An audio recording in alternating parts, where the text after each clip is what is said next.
12 songs. Every single one of them played at school dances, in grocery stores, on family radio, at church picnics, and every single one of them was filthy. Not suggestive, not edgy, filthy.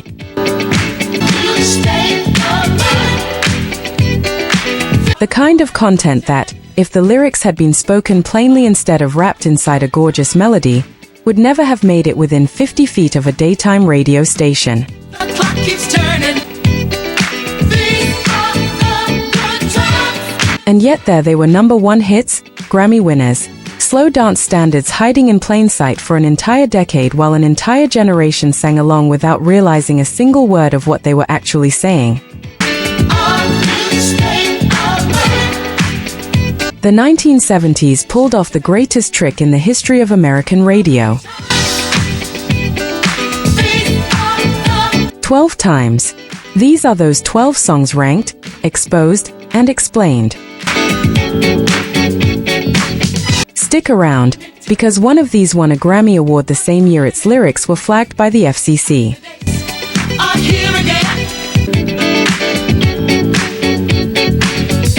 Another one was written as a joke by its own artist, who assumed it was too obvious to fool anyone and then watched it hit #1.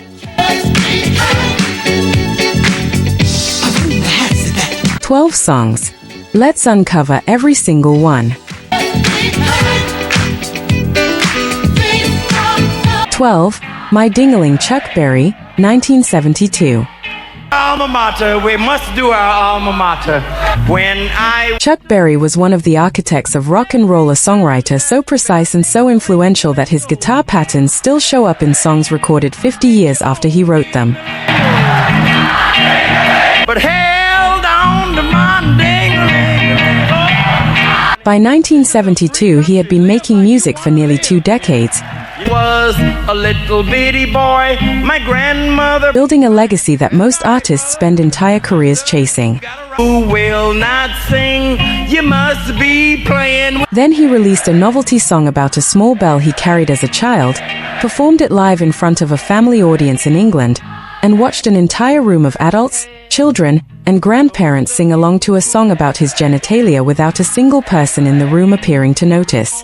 It ain't so sad, the cutest little song. The audience participation format, Berry calling out lines, the crowd singing them back, meant that thousands of people actively repeated the lyrics out loud in real time without processing what they were saying. Catch me playing with my ding-a-ling. Freedom. Yes, sir. There's one guy right over here. It became his only #1 single in the United States. Not Johnny B. Good. Not Roll Over Beethoven. Once I was climbing the garden wall. This won a call and response audience participation song that Berry himself reportedly described as a joke he never expected to land commercially. Radio stations played it on daytime rotation. Parents bought it for their children. Teachers used it as a sing-along. A little song, really I do. And guess what? Everybody's still not singing. The irony that one of rock's most technically gifted songwriters achieved his biggest commercial success with this particular song is one of the most quietly devastating punchlines in music history.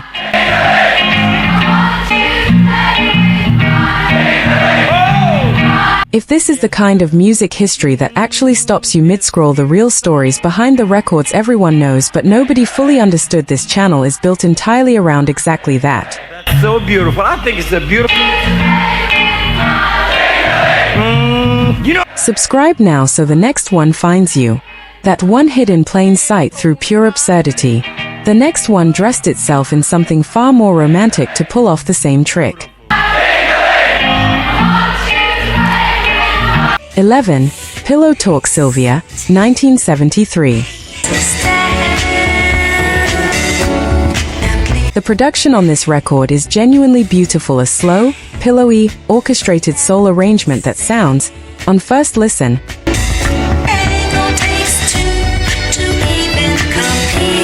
like a perfectly tender love song about closeness and intimacy between two people. The strings are warm. The tempo is unhurried. Everything about the sonic presentation says romantic ballad and nothing else. Sylvia Robinson recorded this in 1973, and the song became one of the most played records on Quiet Storm Radio for years afterward. Radio programmers categorized it without hesitation as a romantic ballad. It was played at slow dance nights across the country, at weddings,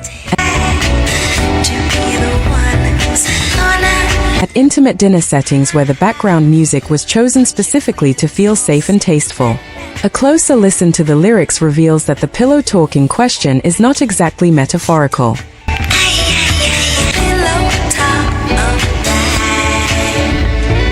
The song is describing, in considerable detail, what is happening in a bedroom not before sleep, but instead of it.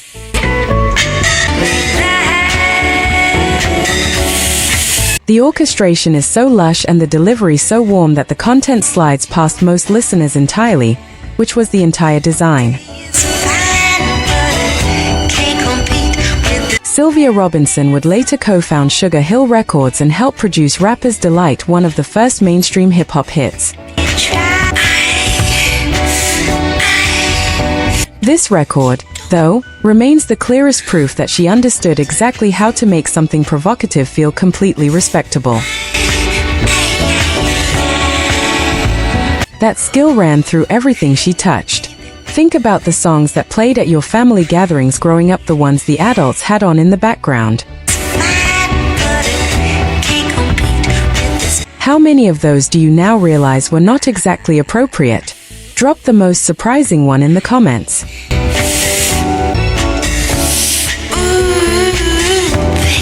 Genuinely curious what people come up with. From a ballad that hid everything in plain sight, we moved to one that barely tried to hide anything at all and still fooled everyone. 10. Feel Like Markin' Love, Roberta Flack, 1974.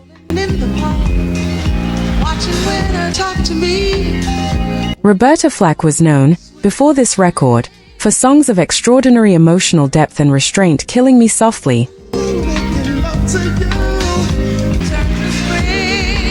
The First Time Ever I Saw Your Face.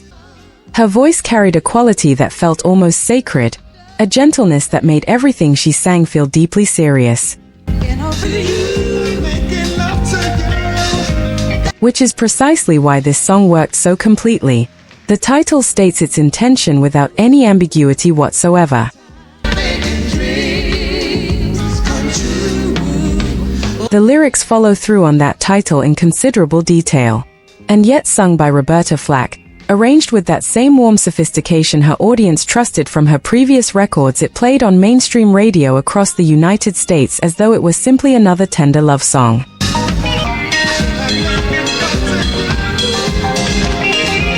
It reached #1 on both the R&B and pop charts simultaneously. It was nominated for Grammy Awards. Critics praised its production. Very few of those reviews engaged with the fact that its subject matter was entirely explicit. The music made it feel elevated.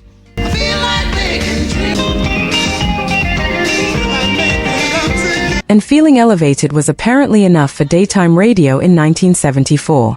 That respectability as a cover for content is a theme running through this entire list. The next entry weaponized it more boldly than almost anything else on here. 9. Love to Love You Baby, Donna Summer, 1975. 17 minutes on the extended album version. The amount of time it takes to remove all ambiguity about what this song is describing is approximately the first 30 seconds.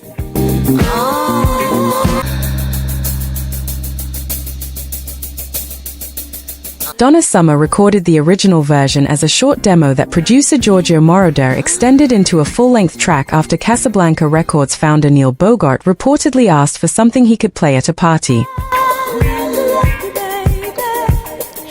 The final version features Summer performing what sound like genuine moments of physical ecstasy over a disco production so polished and so danceable that radio DJs initially played it without apparently processing what they were broadcasting.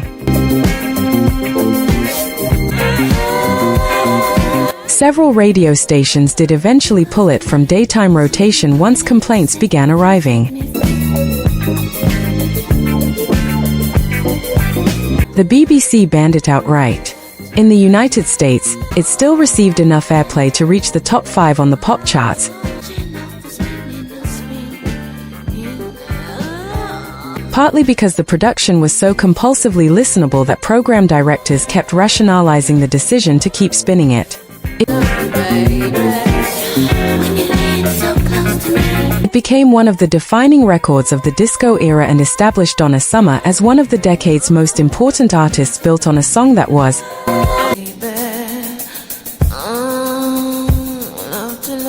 by any reasonable measure, completely explicit. From explicit disco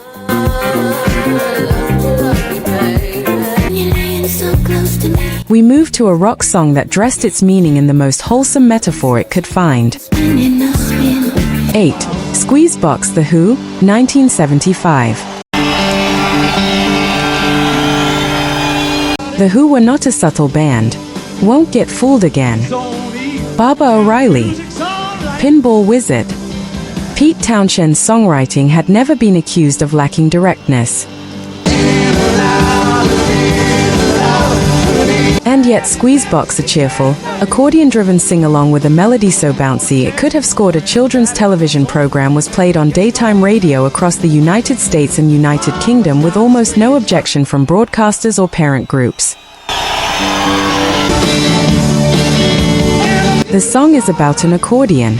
It is also, entirely, and without any real attempt at concealment, not about an accordion.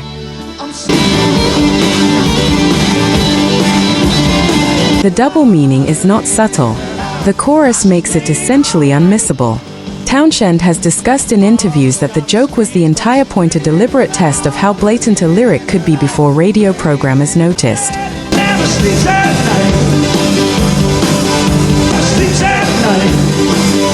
They did not notice. Or they noticed and played it anyway because the melody was irresistible. Either way, it spent weeks on mainstream radio rotation on both sides of the Atlantic.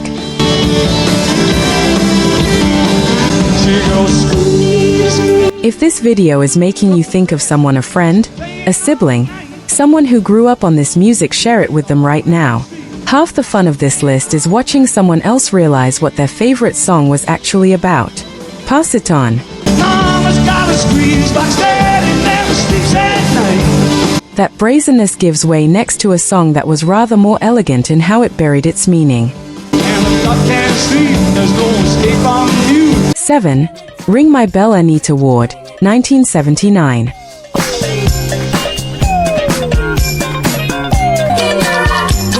On the surface, a bright, jubilant disco record about communication, closeness, and the simple joy of reaching out to someone you care about.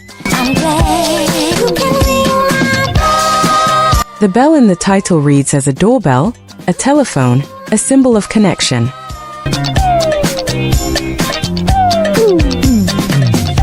The song was actually written with a different, younger artist in mind and reworked before landing with Anita Ward.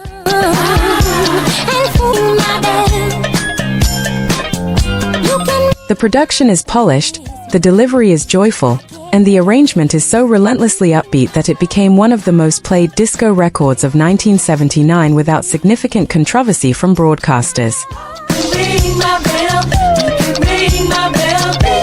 The lyrics, when read rather than danced to, describe a rather more specific kind of ringing than a telephone or a doorbell. The request to ring my bell is, in context, an invitation that has nothing to do with telecommunications. It reached number 1 in the United States and became a staple of disco radio. Anita Ward performed it on television programs watched by millions of families. Not one major broadcaster flagged it for content review. From a bell that wasn't a bell, we move to a song that remains one of the most recognizable of its decade and one of the most misunderstood.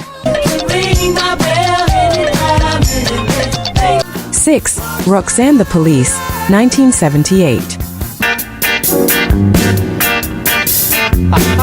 This one isn't hidden at all. The subject matter is stated in the opening lines. Roxanne, Roxanne, Roxanne is a sex worker. The narrator is in love with her and asking her to stop working. Roxanne. The entire song is built around that premise without metaphor or euphemism. The Police were a virtually unknown band in 1978, recording on a minimal budget for a small label when they submitted Roxanne to BBC Radio. Those days are over. You don't have The BBC banned it immediately, citing the subject matter. A&M Records released it as a single anyway. You don't have to put on all you want. I won't tell you again. It became the band's commercial breakthrough and launched one of the biggest careers in rock music. The band generated publicity. The publicity generated sales. The sales generated a career. What makes this entry unique on the list is that the song never tried to hide what it was about, and the attempt to suppress it only accelerated its reach.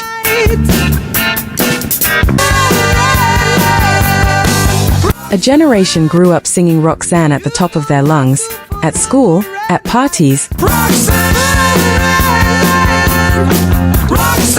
on radio, fully aware of what the song described and finding it completely normal.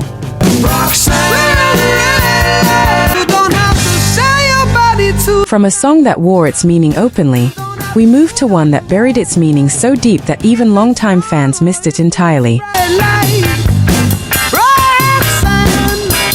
5. Love Roller Coaster Ohio Players, 1975.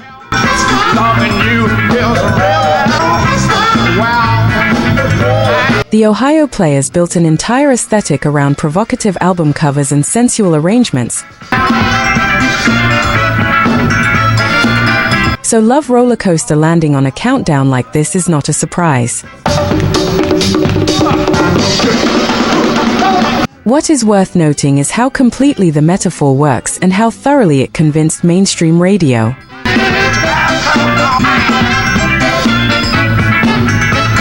The roller coaster in the song is described with consistent physical detail throughout the climbing, the dropping, the speed, the sensation of losing control and then recovering.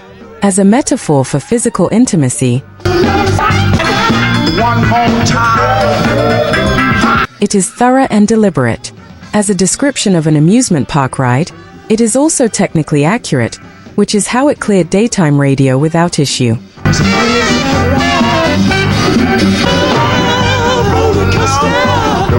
It reached #1 on both the R&B and pop charts. It became a fixture at roller rinks across the United States, a detail that adds a layer of irony the Ohio Players may or may not have anticipated.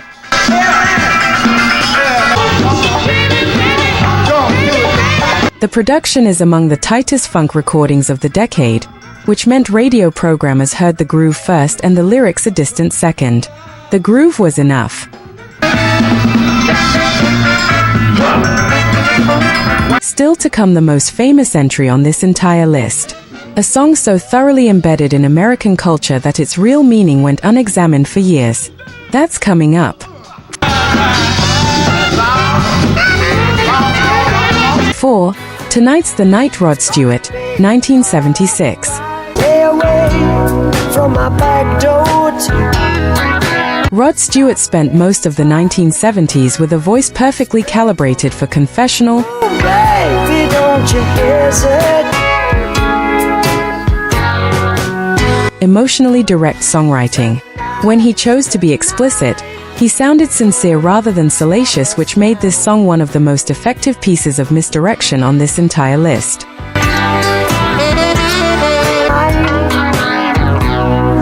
Tonight's the Night is a slow, romantic ballad built around a narrator coaxing a partner through what is unmistakably described as a first intimate encounter.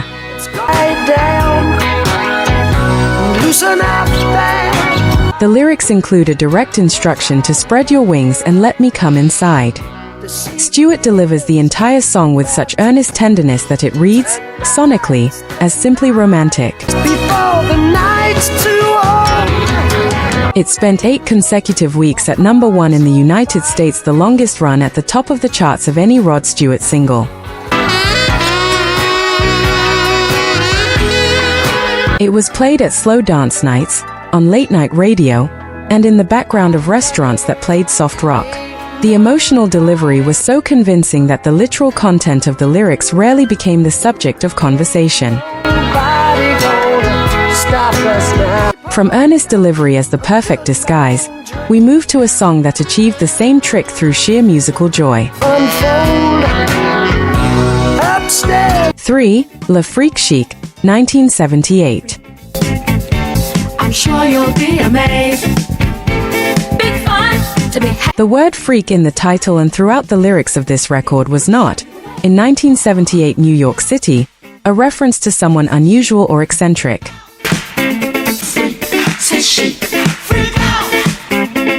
In the specific cultural context of the disco era, freak was a term used within nightclub culture to describe a particular kind of uninhibited physical behavior. have a real good time. Nile Rodgers and Bernard Edwards of Chic wrote this song after being turned away from Studio 54 on New Year's Eve, a story of frustration and exclusion that became, through a remarkable transformation in the writing process,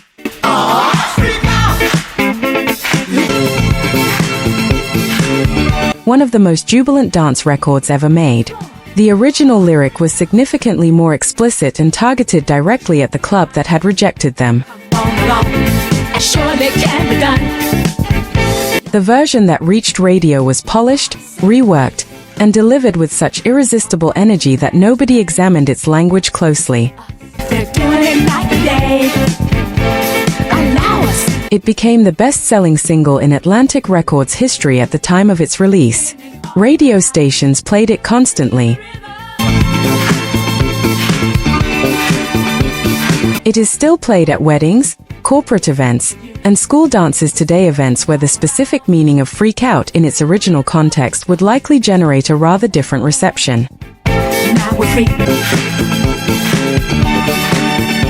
From a record that repackaged frustration as euphoria, we move to the number 2 entry, a song whose title told the entire story and still somehow flew under the radar. Got you down. Has your head. 2. Afternoon Delight, Starland Vocal Band, 1976. The most staggering thing about this record is not that it exists. It's that it won the Grammy Award for Best New Artist. That it was performed on mainstream television.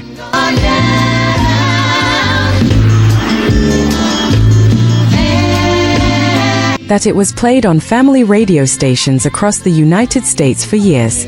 That it soundtracked an entire summer without a meaningful complaint from broadcasters, parent groups, or radio standards bodies.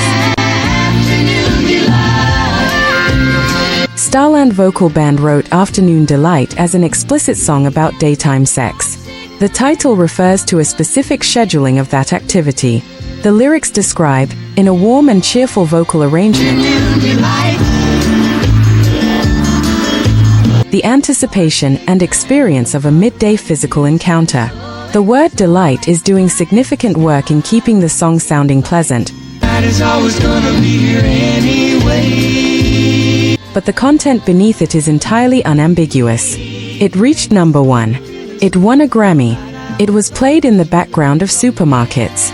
It is still recognizable to anyone who grew up in the late 1970s as simply a pleasant, upbeat pop song, which is precisely the achievement.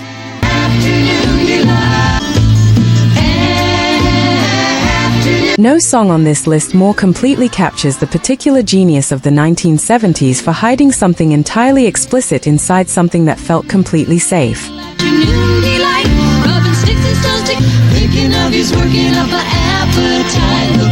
This is the one that gets people. The Grammy, the family radio, the supermarket. Which song on this list has genuinely shocked you the most so far?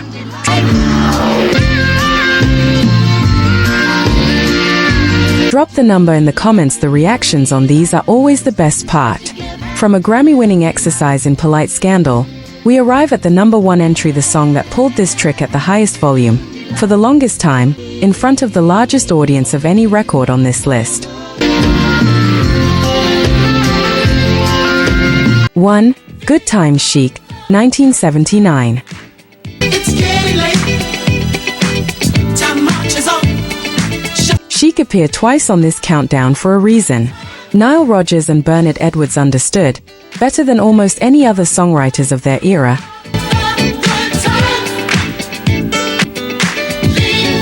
how to embed a meaning inside a groove so irresistible that the meaning became secondary to the feeling. The time is right for making friends. Good Times closes this list not because its lyrics are the most explicit, they are not, but because of what the song became and how thoroughly its original context was absorbed into something else entirely. Boys will be boys. Good times. The phrase good times carried specific connotations in the late-night club culture where Chic built their reputation. The song was written as a celebration of a particular kind of liberation, physical, social, and cultural, that the mainstream audience dancing to it at weddings and barbecues was not necessarily picturing.